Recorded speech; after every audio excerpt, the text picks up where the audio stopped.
Bonjour, aujourd'hui nous allons parler de la chaudière à condensation.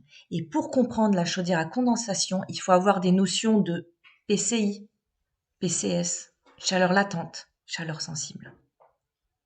Vous intervenez chez un client qui vous demande de lui expliquer la différence entre une chaudière classique et une chaudière à condensation en vue d'un changement de générateur chez lui. Vous devez lui expliquer ce que c'est le PCI, PCS, chaleur sensible, chaleur latente, pour qu'il comprenne un peu le rendement et pour justifier le choix de son changement de générateur. Tout d'abord, une chaudière classique a un PCI. Une chaudière à condensation a un PCS. PCI, pouvoir comburivore inférieur, PCS, pouvoir comburivore supérieur. Les rendements sont de 111% pour la chaudière à condensation. Chaudière classique, ça va jusqu'à 100%. C'est pas clair. Continuons. Donc le PCI, pouvoir comburivore inférieur, c'est la quantité de chaleur produite pour 1 mètre cube de gaz lorsque l'eau venant du combustible est évacuée sous forme de vapeur. Plus le PCI est élevé, plus le rendement de l'énergie est bon.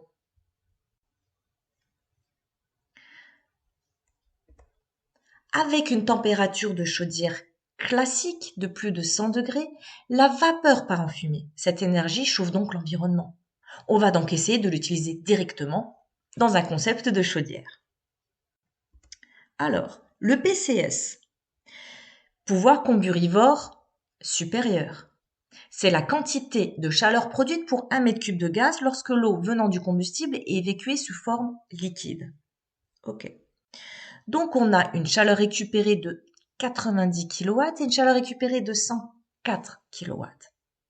C'est-à-dire que le PCI va tenir compte seulement de la production par rapport au brûleur et que le PCS va prendre quelque chose en plus, ce qu'on va appeler la chaleur latente, c'est-à-dire la condensation des vapeurs d'eau contenues dans les fumées, afin donc de préchauffer le retour d'eau de la tuyauterie qui va vers la chaudière pour ensuite après complémenter avec mon brûleur pour avoir la température voulue.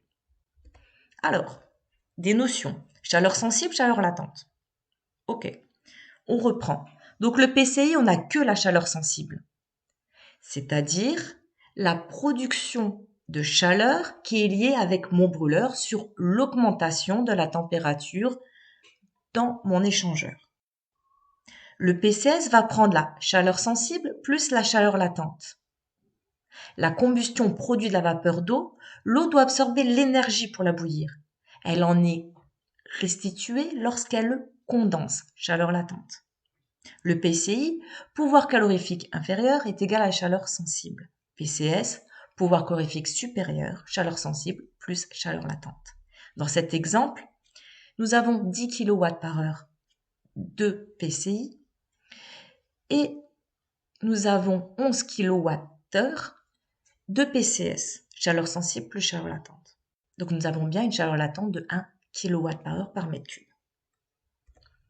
En conclusion, une chaudière à condensation a une combustion classique où l'on rajoute une chaleur latente. On va donc obtenir un PCS. Merci pour votre écoute, je reste disponible pour votre complément d'information.